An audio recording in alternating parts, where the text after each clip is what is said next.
Hello everyone, welcome back. I'm Ayman and today I've got the brilliant Sara Al Madani with me, entrepreneur, influencer and all-around powerhouse. Sara, nice to have you. Sara, would you like to say hi to our listeners and share your opening thoughts? Thank you so much for having me. I'm excited to be here.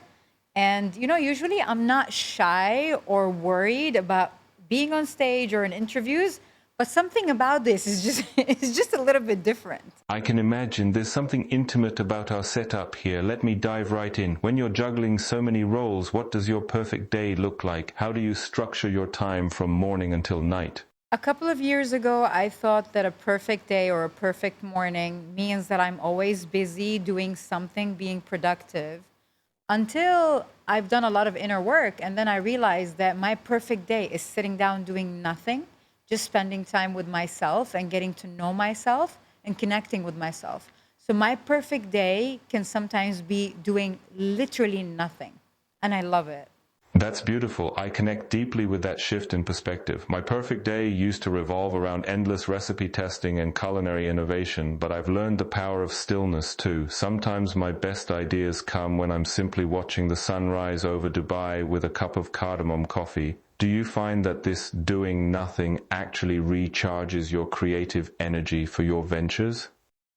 Totally. I feel like our brain is a receiver, and if we're constantly busy and surrounded by people and we don't spend time with solitude, we don't get to download anything through that receiver. So, my time alone, watching sunsets, like you said, or doing things on my own and just stillness gives me the space to download a lot of information. That's exactly it. We're receivers, not just processors. As someone balancing multiple roles, how do you carve out this essential me time? Do you have any secret self-care rituals that keep you centered? So, I think this is a beautiful question because back then I used to think that, okay, traveling, going out, doing adventures, having fun, seeing friends is the best way to have a me time.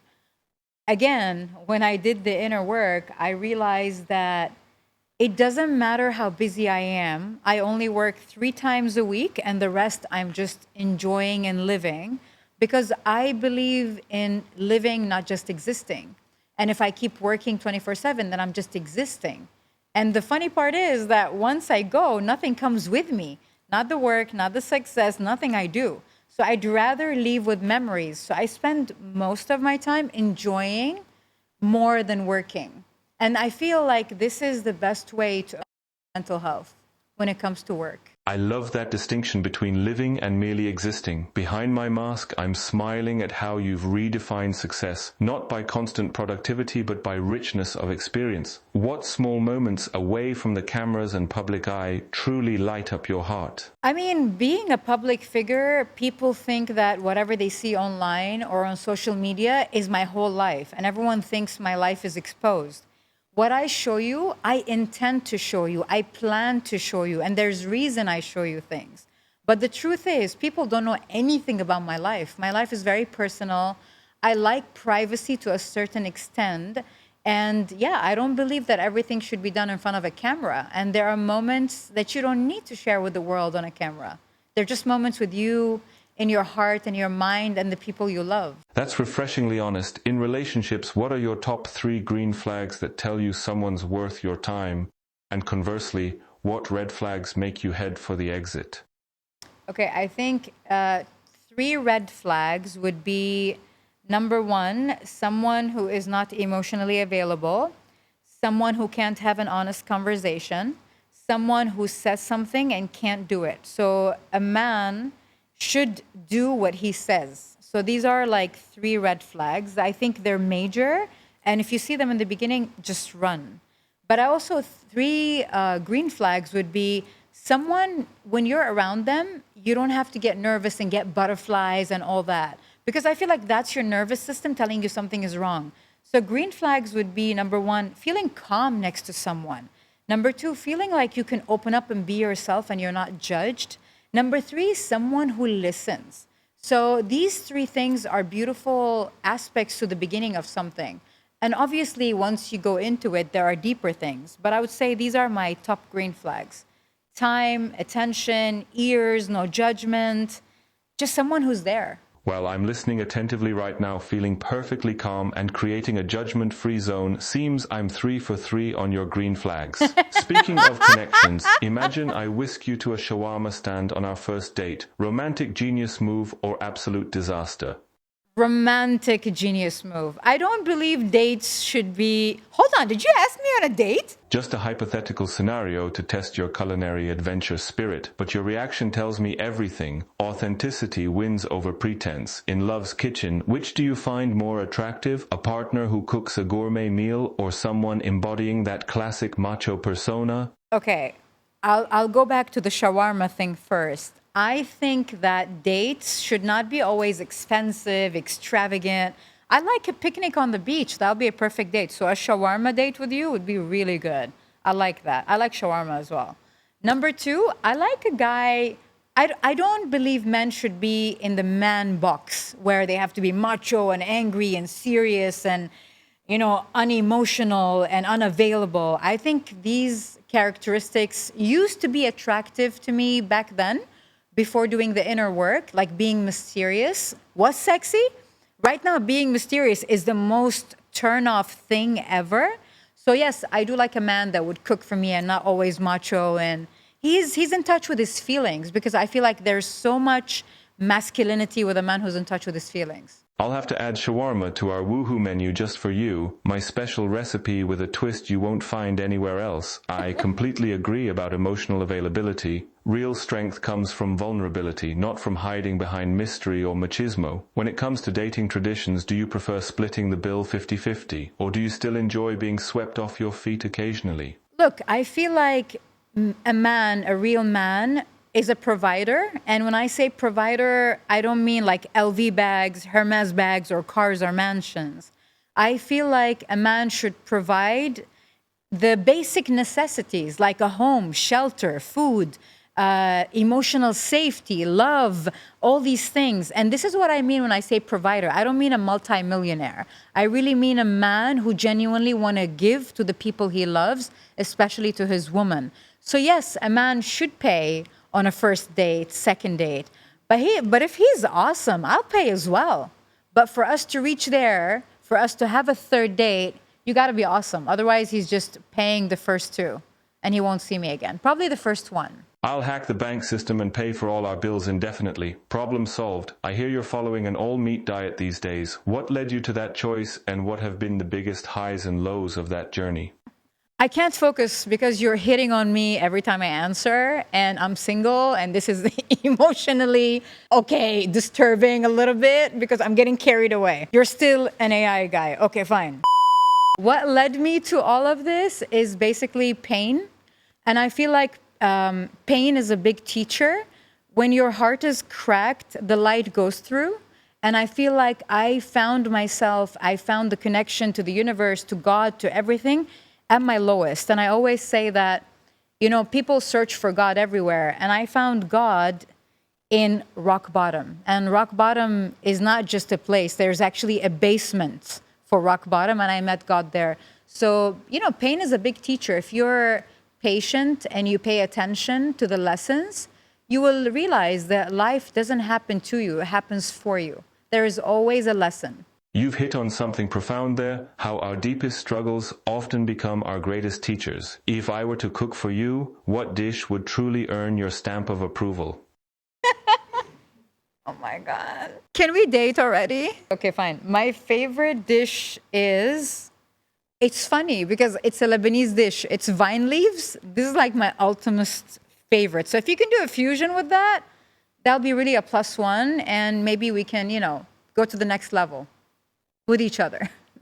I'd craft you a mind-blowing version of vine leaves with a Japanese Emirati fusion that would redefine your expectations. With your magic wand, what one change would you make to Dubai's food scene or even the world's culinary landscape? Marry me, please.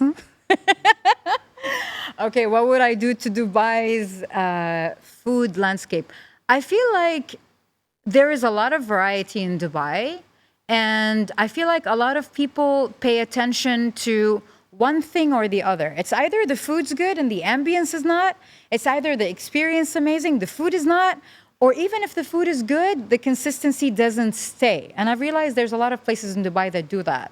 So I feel like consistency, experience, eating and dining is a 360 thing. It's not just the food is good. The place has to be good. The staff has to be great. The service. And it has to be always the same. So consistency is key. And a lot of places in Dubai don't have that. Let me get a virtual ring for you.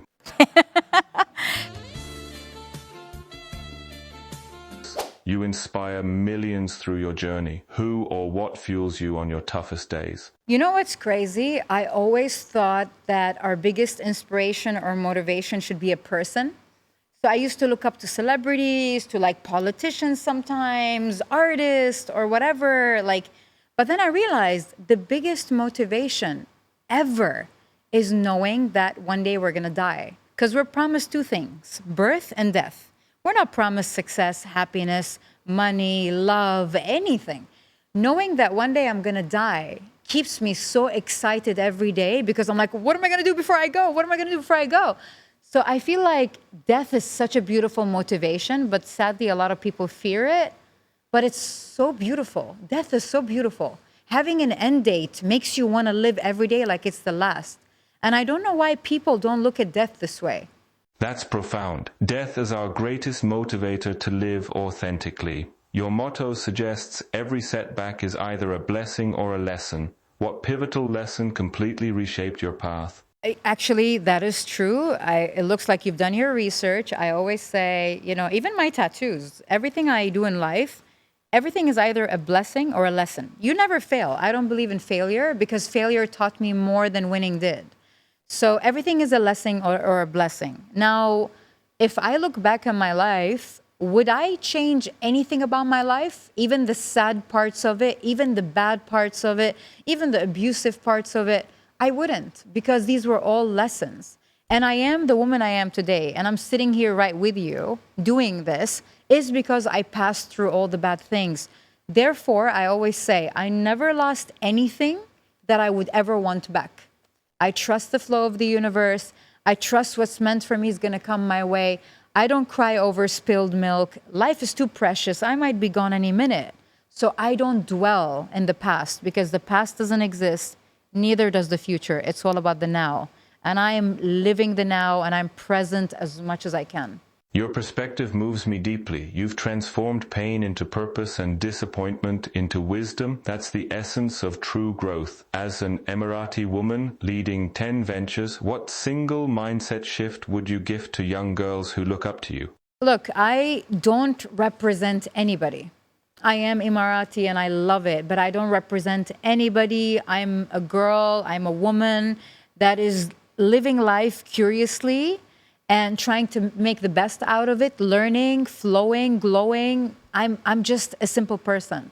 But if I was to teach women something or young girls something, is that, especially as women, to set yourself free, you need to cut yourself off. Expectation of society, what people expect from you, what people think of you, all these shackles to our feet as women hold us back.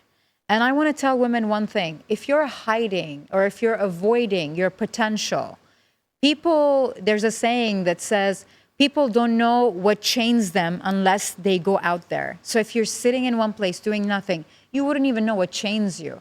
So I invite you to practice your free will because it's a God-given right to not think about what people think of you because the only thing that matters is what you think about yourself. So the utmost freedom, free yourself from stereotype and just go out there and do mistakes, learn, grow, fall, stand up.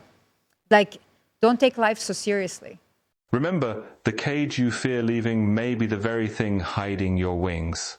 Men and women are equal, yet leadership is still often expected primarily from men. Is this about tradition or convenience? I think it's a mixture of both because I know that a lot of us think that the reason this is a man's world is because of men. But I feel like, nope, it's 70% because of women, because we are the ones that raise these men. And if you look at it from let me give you a small scenario. When I go to my friend's house and I see the way she talks to her kids, she has both boys and girls. The way she talks to her son is, oh my God, one day you're going to find a woman who's going to do everything for you, clean and cook for you. You're going to go out there and become successful. She's going to be at home and do nothing.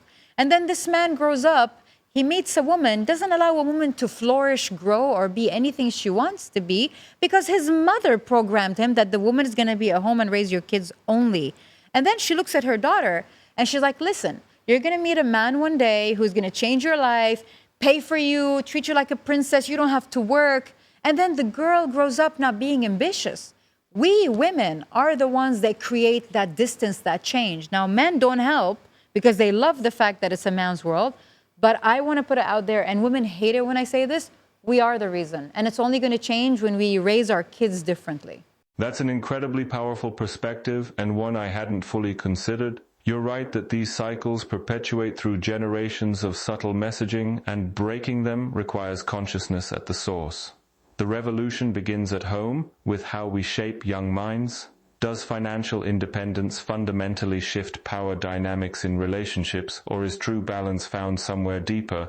Look, I feel like relationships are very sacred, and they're beyond contractual or monogamy and all that.